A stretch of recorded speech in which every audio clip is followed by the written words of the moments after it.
In this week's Torah portion, we learned two very important life lessons. Number one, not to take the small things lightly. And number two, to know where our blessings come from. Shalom, my friends. This is Akiva Gersh with Israel in 5, where we give you everything Israel in 5 minutes. Please like and subscribe. And if you have any questions or want to keep the conversation going, please do so below in the comments. This week's Torah portion is called Eikev. We're in the 5th book of the Torah, 5 out of 5, the book of Deuteronomy, a few Torah portions in.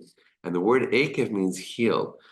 And the Torah portion talks about, or starts off by saying, because you will keep the commandments of God, so many blessings will come to you in your life. But the word that's used for that is Eikev, which is not the normal word for because or if. It literally means heel. And so the Torah commentators throughout the centuries have commented on that the hidden teaching in there is that those commandments that you might walk on, so to speak, with your heel, meaning not take so seriously, you think they're not so important, they're light in your eyes, don't take lightly, because they're, one, still just as important as any other mitzvah in the Torah, and two, you never know. Maybe it's those commandments, maybe it's those deeds, those actions that really, really make a big difference in your life and in the world. It's a great teaching, right? Because sometimes we overlook those small things. We're looking for the big things to do in our life. You know, what big change can I make in the world? That's a great thing to do, but we can't overlook that oftentimes big change comes as a result of small actions, right? Those small little everyday things, a smile to somebody, a helping hand, whatever it might be.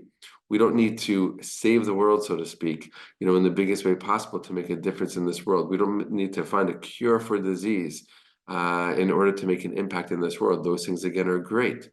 But it's those everyday, quote unquote, little things that accumulate along the way that really, really make everlasting positive change in this world. So that's one teaching that we learn from this Torah portion. Another one is this beautiful teaching. It describes that when the children of Israel will go into the land of Israel, they're going to be blessed with so many amazing things. The land of Israel and all of its abundance, all of its fruits and crops and plants and trees.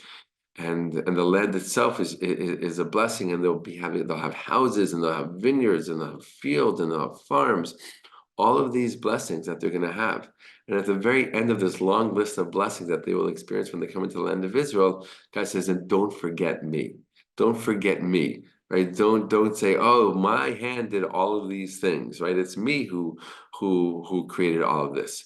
Of course, the children of Israel will take part in the cultivating of the land and the increasing of the blessing of the land, but they have to know where it all comes from, right? We know, unfortunately, that when people are blessed with wealth and with success, they can often forget, right, the ultimate source of where that comes from and everything comes from, and really kind of go into a self-centered and even selfish mode.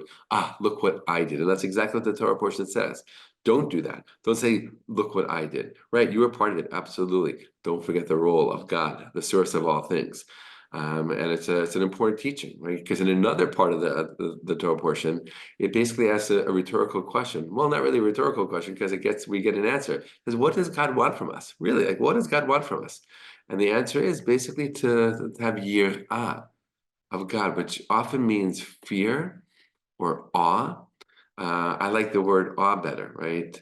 Awe is seeing the awesomeness of God in this world. And it really comes from the idea of seeing the hand of God in one's life and in the events of the world. And that's interesting because the word yirah in Hebrew has the same letters as the word to see, lirot, right? So when we see God in our lives, when we see God behind all the blessings of our lives, all the events of the world, we really can come to a place of awe, right? Wow. The hand of God, the presence of God in this world. And these are all different teachings that come together in our Torah portion that really help us to have a better life, have a more meaningful life, have a more, a life where we really see what's going on, right? We really see the root of the various things that happen to us and around us in our lives and in the world, right? It's a recipe for joy in life. It's a recipe for happiness. And it's a recipe for meaning. All the best, my friends, and be well.